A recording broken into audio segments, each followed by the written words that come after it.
उत्तर प्रदेश में तीसरे चरण के मतदान से पहले फतेहपुर में पीएम मोदी की रैली में फतेहपुर, जहानाबाद, हुसैनगंज और रायबरेली से बीजेपी कार्यकर्ता और लोग होंगे शामिल। फतेहपुर में 11 विधानसभाओं को संबोधित करेंगे पीएम मोदी। फतेहपुर की 6, बांदा की 4 और रायबरेली की 1 विधानसभा को एक साथ करेंगे संबोधित। पीएम मोदी की रैली के लिए बीजेपी ने की खास तैयारियां। सोशल मीडिया के जरिए देश भर से जुड़ेंगे लोग। विधानसभा सीटों पर पीएम का वर्चुअल संबोधन। पीएम मोदी की रैली से पहले सुरक्षा के कड़े इंतजाम। रैली में कोरोना गाइडलाइंस का होगा पालन। पंजाब के अबोहर में नई अनाज मंडी में जनसभा को संबोधित करेंगे पीएम मोदी। पंजाब में चुनाव से पहले पीएम मोदी की आखिरी रैली के लिए सुरक्षा के कड़े इंतजाम।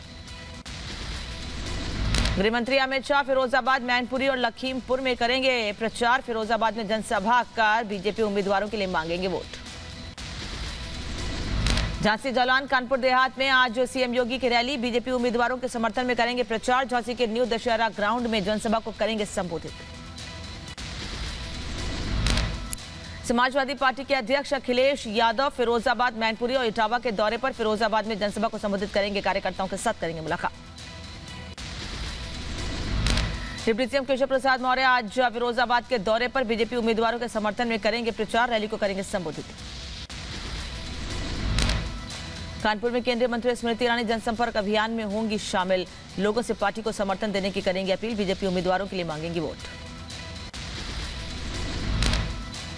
आज सुबह 10 बजे होगा बापी लहरी का अंतिम संस्कार। सांताक्रूज के पवन हंस शमशान घाट पर किया जाएगा अंतिम संस्कार। निधन से बॉलीवुड सहित देश में शोक की लहर। पंजाब के रूपनगर रैली में सीएम चन्नी ने यूपी और बिहार के लोगों के खिलाफ दिया बयान। कहा, यूपी के भैया को पंजाब में फटकने नहीं देना। प्रियंका को बताया पंजाब की बहू। पंजाब से बारी के मुद्दे पर छिड़ा सियासी घमासान। बीजेपी ने कांग्रेस को घेरा। कहा, पंजाब के सीएम यूपी बिहार के लोगों का करते हैं अपमान। प्रियंका ताली बजाती हैं। चन्नी के विवादित बयान पर सीएम योगी का पलटवार। कहा, कांग्रेस की यही मानसिकता है। संत रविदास के विचारों से चन्नी यदि सीख लेते तो ऐसे बयान नहीं देते। यही कांग्रेस का वास्तविक चेहरा है। उन्होंने अगर कुछ भी प्रेरणा ली होती संत रविदास जी महाराज से तो संभवतः इस प्रकार का दुर्भाग्यपूर्ण बयान नहीं देते। आम आदमी पार्टी के नेता अरविंद केजरीवाल ने प्रियंका गांधी पर साधा निशाना। कहा, चन्नी का बयान बेहद शर्मनाक। प्रियंका गांधी भी यूपी से रखती हैं ताल्लुक। यूपी बिहार वाले बयान को लेकर कांग्रेस पर बरसे अनुराग ठाकुर। का गांधी परिवार उत्तर प्रदेश की जनता का अपमान करने के पीछे नहीं हटती।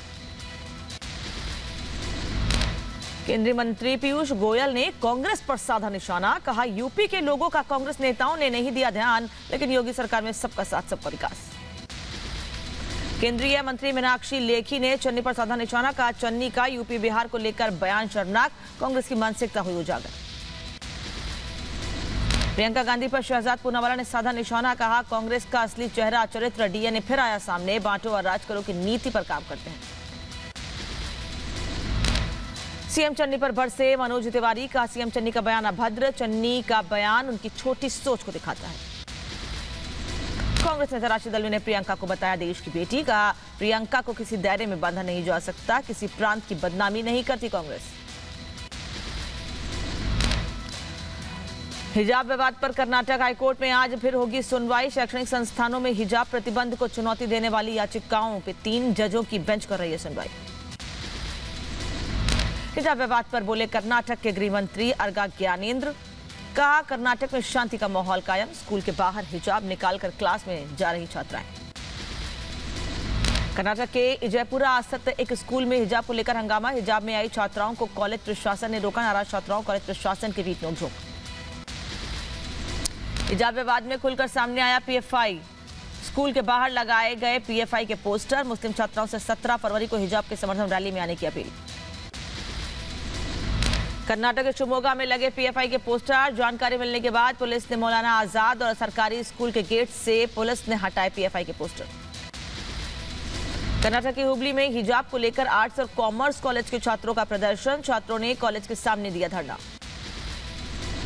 चिकमंगलुरु में हिजाब विवाद को लेकर प्रदर्शन, कॉलेज के अंदर छात्रों और बाहर अभिभावकों ने किया प्रदर्शन। गाजियाबाद के खोड़ा में हिजाब के समर्थन में प्रदर्शन, हिजाब से प्रतिबंध हटाने के लिए लगाए नारे, पुलिस ने प्रदर्शनकारियों को समझा बुझाकर हटाया। मुंबई में वारिस पठान किए गए नजरबंद, हिजाब विवाद के खिलाफ महिलाओं के प्रदर्शन में शामिल होने जा रहे थे पठान, कानूनी व्यवस्था को देखते हुए पुलिस ने उठाया कदम। भोपाल में एक कार्यक्रम के दौरान सांसद प्रज्ञा ठाकुर का हिजाब पर बयान, कहा स्कूलों के जो नियम है उनका पालन करना जरूरी। लोकसभा अध्यक्ष ओम बिरला आज बिहार विधानसभा और विधान परिषद के सदस्यों के लिए प्रशिक्षण कार्यक्रम का उद्घाटन करेंगे। कार्यक्रम में सीएम नीतीश कुमार, विपक्ष के नेता तेजस्वी यादव भी होंगे शामिल। मुजफ्फरनगर में गुरु रविदास जी के जन्मोत्सव पर शोभा यात्रा बनी हिंदू मुस्लिम भाईचारे की मिसाल, सैकड़ों मुस्लिमों ने की यात्रा पर पुष्प वर्षा। पिछले 24 घंटे में देश में कोरोना के 30,615 नए मामले आए सामने, 514 मरीजों ने कोरोना से गंवाई जान। देश में कोरोना के केस घटकर अब करीब 4.25 लाख मरीज। कोरोना के मामले कम होने के बाद आज से खुलेगी दिल्ली यूनिवर्सिटी, कॉलेजों में फिजिकल क्लास के लिए जारी होगा नोटिफिकेशन। एनएसएस डोभाल की सुरक्षा में सेन की कोशिश, संदिग्ध व्यक्ति ने डोभाल के घर में घुसने की कोशिश की, पुलिस ने आरोपी को हिरासत में लिया। एबीजे शिपयार्ड मामले को लेकर बीजेपी का कांग्रेस पर पलटवार, कहा 30 नवंबर 2013 को एबीजे शिपयार्ड एनपीए घोषित हुआ था। कांग्रेस ने लोन को रिकंस्ट्रक्टिंग किया था, कांग्रेस के लिए ठेके को मोदी सरकार ने रद्द किया। बीजेपी प्रवक्ता राकेश त्रिपाठी को मिली धमकी, फोन पर जान से मारने की धमकी दी गई। राकेश त्रिपाठी ने पुलिस को पूरे मामले की शिकायत की। महाराष्ट्र कांग्रेस के अध्यक्ष नाना पटोले का बयान, कहा 10 मार्च के बाद मंत्रिमंडल में हो सकता है फेरबदल। हैदराबाद में असम के सीएम हेमंत बिश्व शर्मा के खिलाफ केस, टीपीसीसी अध्यक्ष ने दर्ज कराई शिकायत, राहुल गांधी पर विवादित टिप्पणी का है मामला। तमिलनाडु के मेश्वरम में डीएमके प्रत्याशी ने किया प्रचार, नगर निगम चुनाव के लिए घर घर जाकर मांगे वोट, लोगों से की पार्षद पद पर जिताने की अपील। कुशीनगर के नौरंगिया गांव में कुएं का स्लैब टूटने से बड़ा हादसा, कुएं में डूबने से 13 लोगों की मौत, कई लोगों की हालत गंभीर। पुराना कुआं था जो पहले से स्लैब से ढका था और उसके ऊपर कुछ महिलाएं और बच्चे बैठे थे।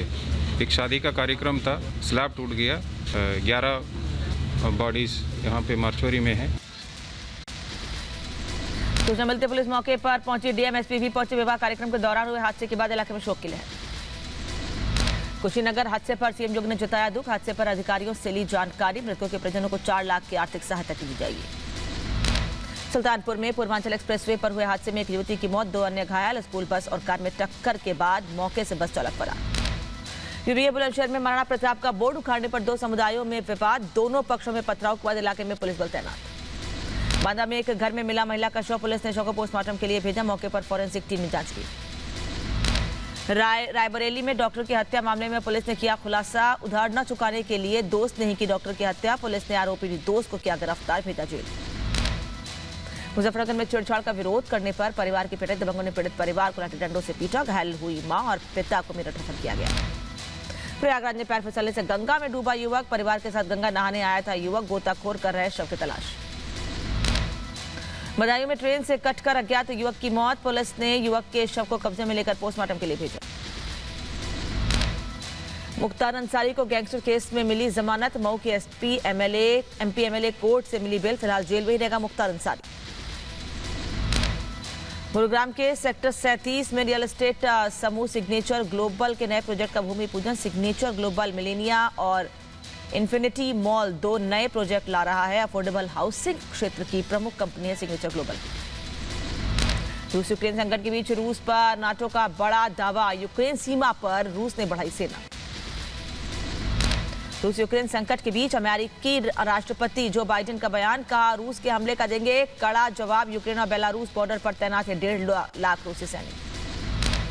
पश्चिमी देशों के दबाव को देखते हुए रूसी राष्ट्रपति पुतिन का बड़ा फैसला, यूक्रेन सीमा से वापस बुलाई सेना की टुकड़ी, राजनीति सुलह का निकाला जा रहा है रास्ता। रूस के राष्ट्रपति व्लादिमीर पुतिन का बड़ा बयान, कहा यूक्रेन के साथ युद्ध नहीं चाहता रूस, लेकिन यूक्रेन के नाटो में शामिल होने की खिलाफत की। रूस के साथ तनाव के बीच यूक्रेन ने तेज की तैयारी। यूक्रेन ने हथियारों के उत्पादन में बढ़ोतरी की, 12 महीने में 24% बढ़ा उत्पादन। रूस ने यूक्रेन की सीमा के पास तैनात किए S-300 दुश्मन के विमानों को मार गिराने के लिए वायु रक्षा प्रणाली तैनात। सीमा की तरफ रूस ने भेजे सैन्य उपकरण। सेना कम करने के दावे के बाद सीमा की तरफ भेजे गए सैन्य उपकरण। रूसी सेना ने क्रीमिया में लाइव फायरिंग का किया अभ्यास। दुश्मन पर मिनटों में हजारों गोले दागने का किया अभ्यास। रूस और सीरिया का संयुक्त अभ्यास। रूसी सेना ने बम वर्षक विमान और हाइपरसोनिक मिसाइल सीरिया में तैनात किए। मैक्सिको में प्रवासियों ने के एक समूह ने किया प्रदर्शन। उत्तर की यात्रा करने के लिए दस्तावेजों की रखी मांग। शहर से पलायन करना चाहते हैं सभी प्रदर्शनकारी। रूस की राजधानी मॉस्को में इंजीनियरिंग और सैपर इकाइयों ने सैनिकों ने मॉस्को की नदी पर किए आइस ब्लास्ट। इमरजेंसी टीम की जांच के लिए किए गए धमाके। रूस के संभावित हमले के मद्देनजर यूक्रेनी सशस्त्र बलों ने कसी कमर आक्रमण का मुकाबला करने के लिए खुद को तैयार कर रहे सैनिक। यूक्रेनी अधिकारियों ने हवाई हमले में नागरिकों को बचाने के लिए शेल्टर और बंकरों की तलाश की। रूसी सैनिकों के वापस जाने की सूचना के बाद तनाव में कमी। अफगानिस्तान के कुनार प्रांत पर पाकिस्तान की गोलीबारी। पाकिस्तानी गोलीबारी से कई घरों को पहुंचा नुकसान। उत्तर कोरिया के पूर्व नेता किम जोंग इल की 80वीं जयंती। उत्तर कोरिया के अधिकारी और नेताओं ने किया नमन। लोगों से किम जोंग उन के नेतृत्व का पालन करने की अपील।